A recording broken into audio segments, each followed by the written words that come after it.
The opinions expressed in this show are the views of the host and not necessarily that of WTRW, 94.3 The Talker, or the Bold Gold Media Group. The following presentation is paid for by Century 21 Jack Ruddy Real Estate, who is solely responsible for its content. Portions transcribed. All Century 21 real estate offices are independently owned and operated. Good morning and welcome to the Real Estate Roundtable with Century 21 Jack Ruddy Real Estate on 94.3 FM The Talker. I'm Jackie Ruddy, in with Pat Devaney, my husband, fellow realtor. How are you? I'm doing well. How are you? Excellent. This week we have, for the third week in a row, Michelle O'Brien, the O'Brien Law Group, and Pinnacle Abstract. Yes, that's right. And Taylor. Yes. Thanks for being here with us again. Thank you for having me. You're welcome. We're here every Saturday at 11 a.m., Sunday at 11:30 a.m., discussing everything real estate. We have a full-time real estate office with many exceptional realtors that have been guiding, assisting, and advising clients in real estate matters for over 50 years. During the week, feel free to email us with any questions you have at questions@jruddy.com.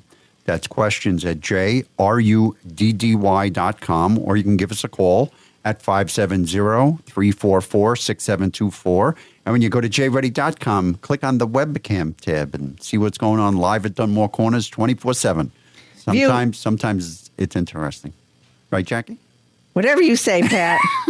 You love that webcam. I do. You're up there cleaning it. I do. And there were people dancing in the parking lot where the camera was, and I had to go out and talk to them. He goes, "We came from New Mexico. This is on our bucket list."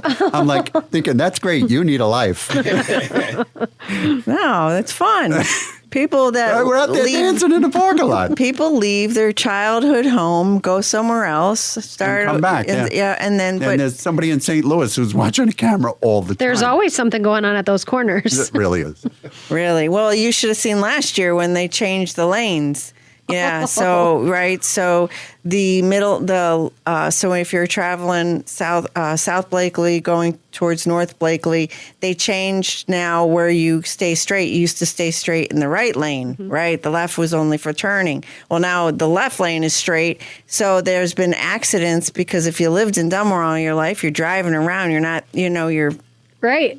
not looking at the signs above, you're on the phone or whatever, and you continue straight. Well, someone got broadsided last year, and the police had to check out. Yeah, they want our webcam. Yeah. Wow. So they found out who was really at fault. Yeah. Because of the camera. Right. So because accidents, nobody's ever at fault. Right. Right? Right. All right. So view our listings, search the MLS listings, and listen to archive radio shows by going to mobile-friendly jruddy.com, JRUDDY.com, where we also have all the archive radio shows and the podcast apps that we feature the radio shows on, and look us up on social media. Okay. Attorney Michelle O'Brien, the O'Brien Law Group, Pinnacle Abstract. For the last 2 weeks, we talked about gas leases. We're going to move on because I think one of the biggest things that happened in our area, in Lackawanna County at least this year in 2025, was the reassessment. Absolutely. Right? So we're going to head towards a time where things are going to start to get real. Yes, it didn't just happen. It's still happening. Right.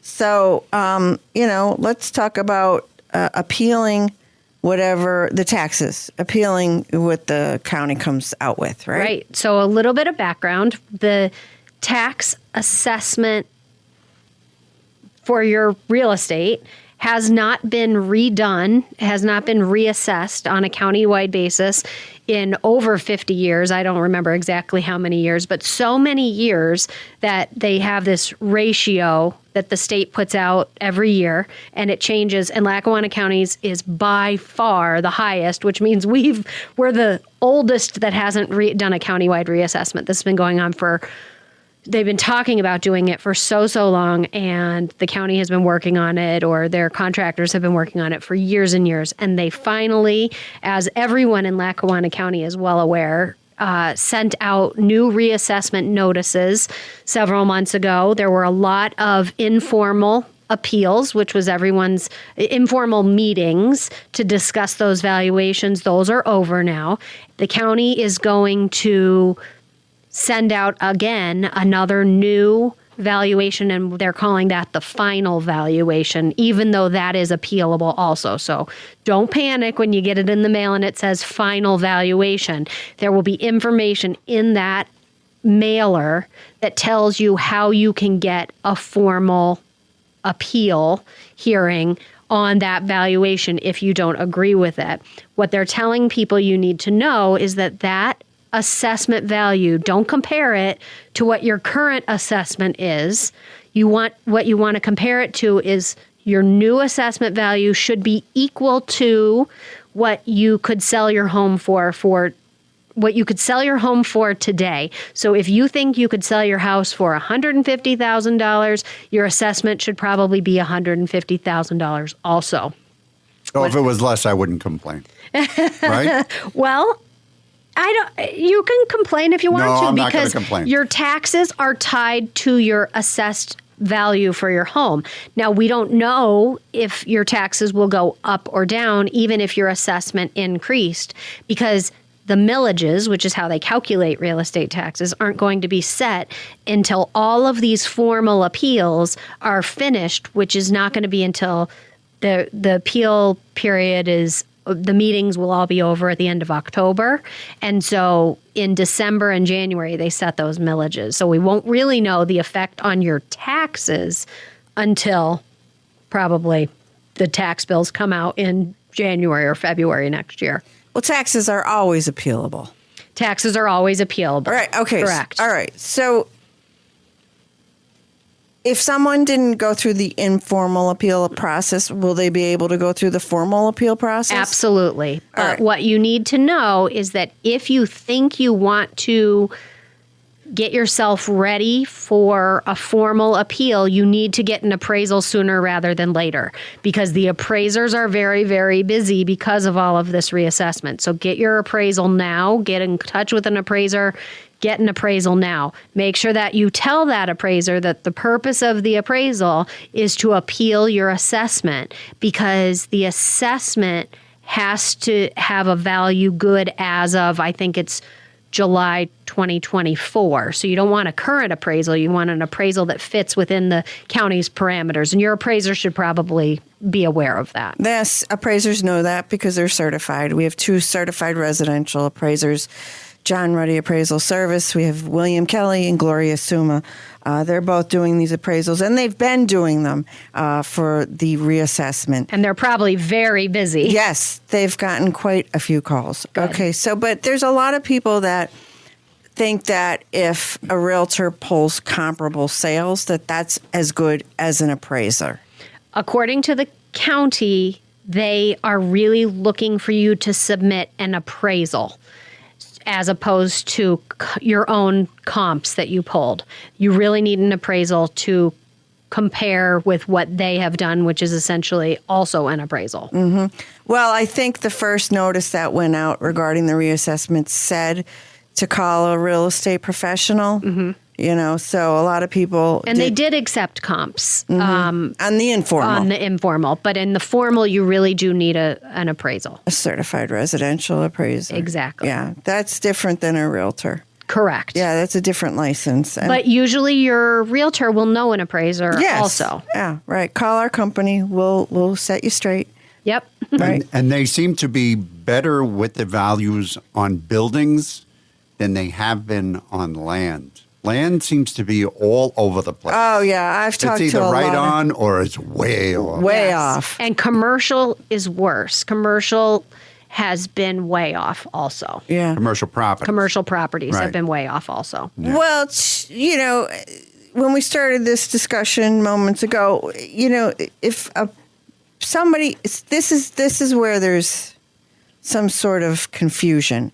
Property owners don't always know their value, and nor do realtors. To be honest, we do a range. It's not an exact science, right? You can't just go in and say, my house is worth $152,413. And what they teach you in law school is fair market value is what a willing buyer Ready, willing, to able buyers, willing to seller. right. But you say that to the bank who's not willing to lend that amount to that Right. ready, willing, able buyer, and they tell you to go pound sand, Exactly. right? So, yeah. So I that's Jackie, the definition. I sense some resentment. Okay, well. in that tone. All right. Has there been a problem? There's been problems over. How does the that make years. you feel? Yeah, there's been frustrated, angry. All right. So okay. Yeah, but property owners sometimes what they want to sell it for and what they want to pay tax. This is the point I'm getting at. Okay, so property owners, what they want to sell their house for is much different than what they want to pay taxes on. Yes. Let's be honest, That's right? true. Okay. Or what it's insured for. They throw that one at you, too. Well, that one too. The replacement value, we get that. We get the policy thrown at us at That's the a kitchen new table. one. I hadn't heard that. Oh yeah. Over the years, I've the countless insurance times. company says it's worth $750. Yeah. Okay. Yeah. Okay. I'll pull that bunny out of that hat. they really good magic wand. Okay. All right. So, do they need an attorney for an appeal?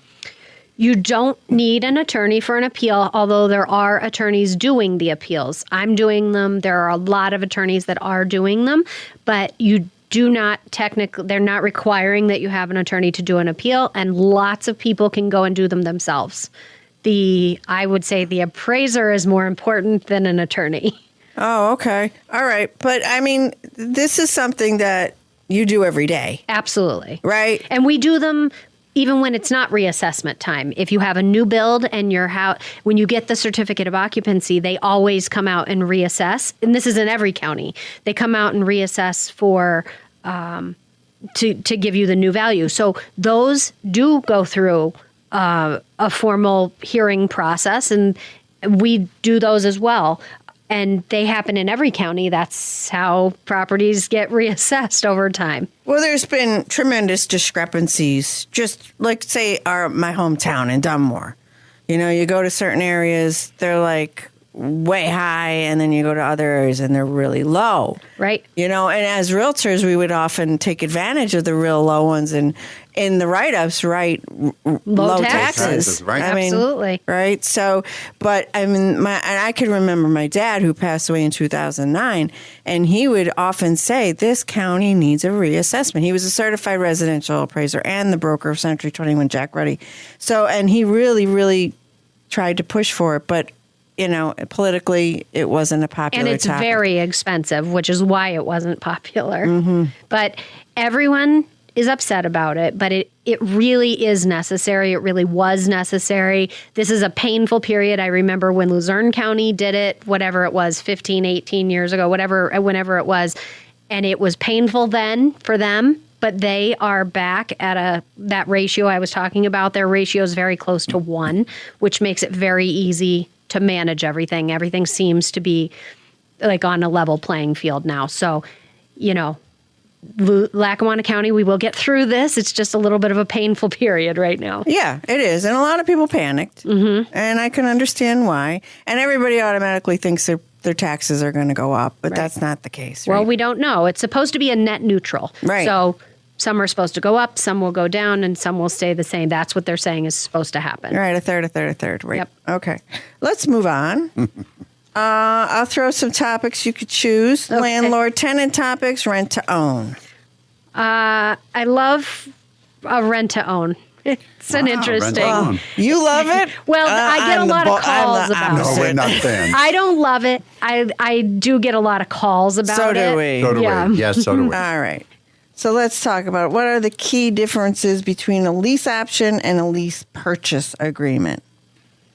That's interesting. So a lease option would be where you have a lease and you have a paragraph in that lease that gives you the option during the term of your lease, usually, sometimes it's only during certain years of your lease, where you could go to the landlord and you could say, well, so we have a right of first option and a right of first refusal. They're two different kinds. Okay. So the right of first option would mean if the landlord is trying to sell the property and they have and they want to sell the property, they could go to the tenant first and say, I'm going to sell the property. Do you want to buy it?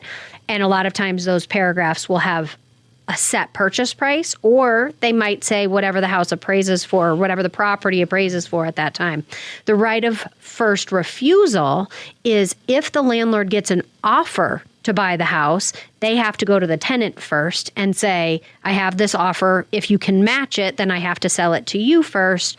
Otherwise, I'm going to sell it to this third party. So that would be the lease option. What was the other one? The lease Purchase agreement. The lease purchase agreement is like a rent to own, like what most people think of as rent to own, where you sign the lease, and as you make your rent payments over time, let's say once you get to 5 years or 10 years, whatever the agreement is, the landlord says, at that time, you'll be considered all paid up and you've paid for the house, and I'll transfer the deed then. I hate those because the landlord might not own it. The new landlord might not honor that agreement. You have to now track them down and get them to actually sign the deed. It's a whole mess. So what I like to do instead is like a seller financing situation. There you go. I would prefer the landlord transfer it to the tenant and the tenant sign a promissory note, say like an IOU, like you would to the bank, to the landlord, and the landlord collects the same amount every month, but it's more in a promissory note form. And then the landlord could put a mortgage on the property just like a bank would. So basically the landlord's acting as a bank in that situation. But it eliminates that problem of everybody keeping track of payments for the lease payments, and everybody making sure that at the end of the term, the landlord actually does what he's supposed to do and sign the deed over. It becomes very messy, that lease to own situation. Right. So then the purchase price would have to be negotiated. The purchase price would be negotiated at the time you enter into the agreement. So yes. so if somebody was in a rent to own situation pre-COVID, right, is a lot different now. Right. The landlord wouldn't be very happy about that. No. And it depends on the terms of the agreement, if there's any wiggle room in that, or when you can get out of it, or what happens if there's a default in the agreement. Does that option go away?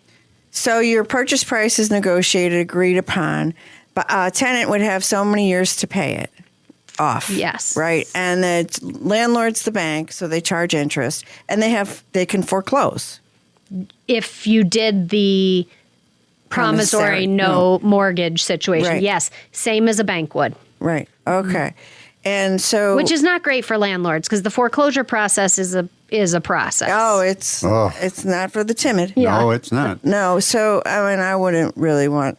And most sellers in the market want their money now. Yes. They don't want it 10 years from now, and they don't want to be a bank. Right. Exactly. They want to move on and cut ties with the property. Right. Well, you're not cutting ties if you do a rent to own either. So. Right. I mean, this all sounds great in theory. Rent to own. Oh, I want to rent to own. Patrick, our son, is a realtor now, and he says he's got people they want to rent to own. Yeah. And it's like, I think you might want to stay away from that one. Yeah. Because that's messy. It's less popular now, I think, than it used to be. Right. Well, in a buyer's market, that's Right. when it happens. You'll see it more often. And when sellers can't sell, they're more. How often I had over the years that discussion. Well, if we can't sell, we're just going to rent it. And so that's a whole conversation. About all the pros and cons, and there's a lot of cons. Yeah. I mean, it's terrific if you're getting, a nice amount of money every month, but if you're moving, say, to Florida or cross country, and you're a not challenge. sure who your tenants are Absolutely. either. Do you run a credit check? How do you keep up on if their financial situation is stable? Are they or if maintaining- they're taking care of right. the property? Right. Yeah, exactly. One thing I found as a landlord is that tenants never treat the property as good as I do. They tend to mistreat it. Sure. So can the seller back out of this agreement if the market value of the home increases dramatically? Depends on the terms of the contract. Yes. How did I know you were Everything's gonna say? always It it depends. What protections should be in place so that one party isn't taking advantage of the other part? Well, it depends on which party you are. because you want the contract to be favorable to you. Of course. So in a landlord situation, if I was representing a landlord, I do want that paragraph in there that says, if it goes up more than X percent, then I get to back out. Or I maybe want a purchase price in there that says, I'll sell it for the, if we have a right of first refusal or right of first offer, maybe I say has to be appraised for a certain amount or the amount we're going to sell it for. So, if you're a tenant, you certainly want a little bit looser terms than that. So it depends on who you are and what party you're representing. So we have to make our sellers aware of anything, that comes from a potential buyer, right? Mm-hmm. Including a rent option.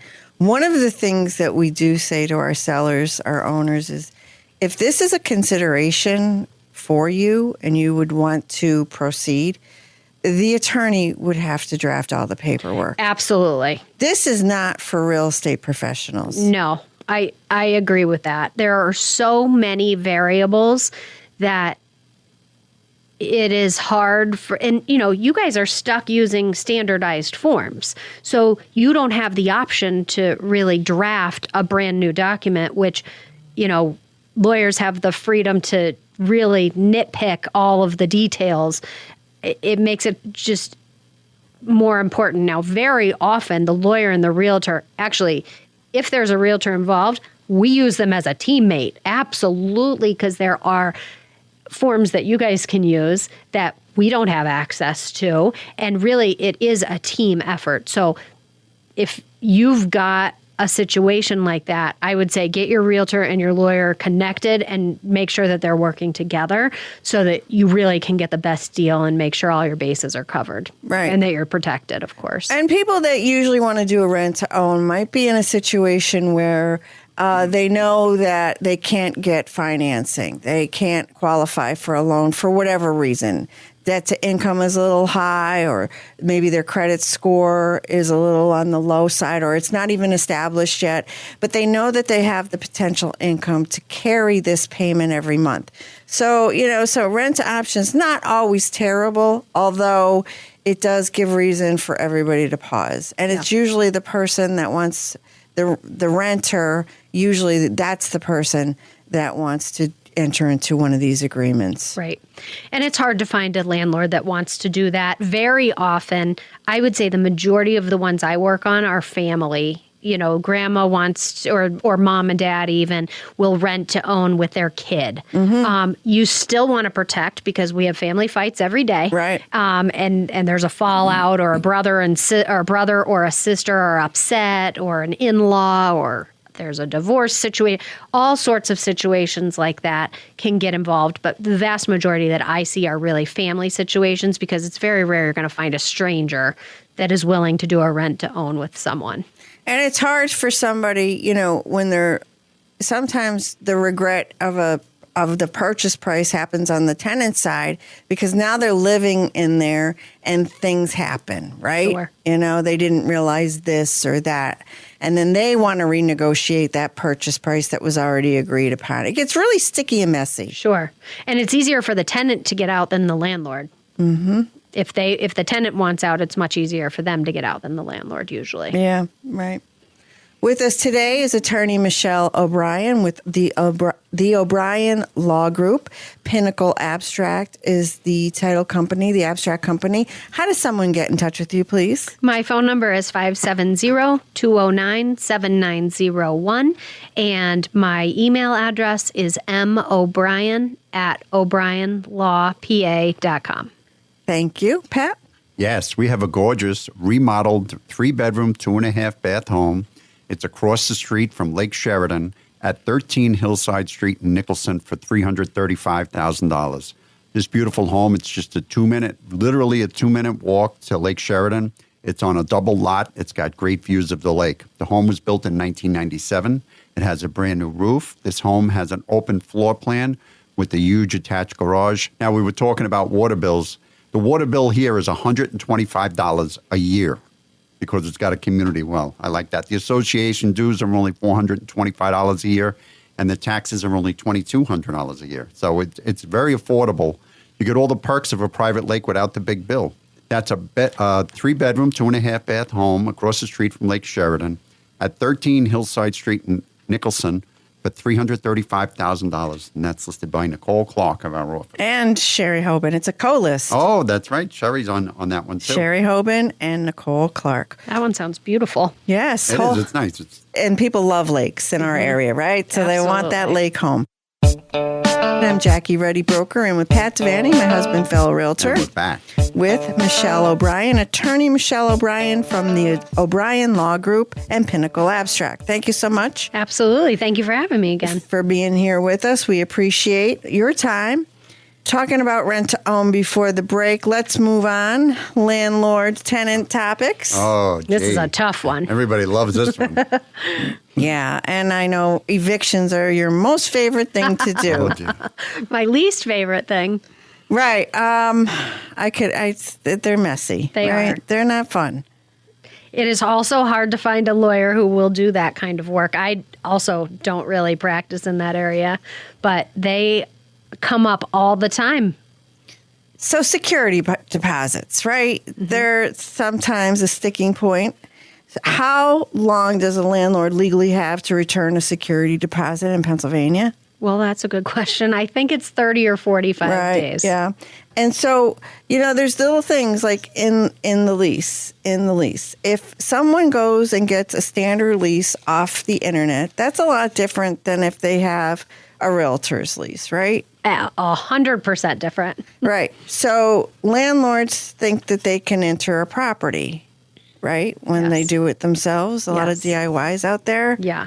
So do they have the right? What are the legal boundaries? So self-help is what it's called when they go in there and they start taking all of the tenants' things out. And that is no longer allowed. It used to be allowed in Pennsylvania, but it's no longer allowed. But there are certain nuances. And again, I hate to keep saying it depends, but it's really a case-by-case basis. Yeah, it's really a case-by-case basis about when you can go in, because obviously the landlord can't sit there forever and not reclaim their property and try and re-rent it out.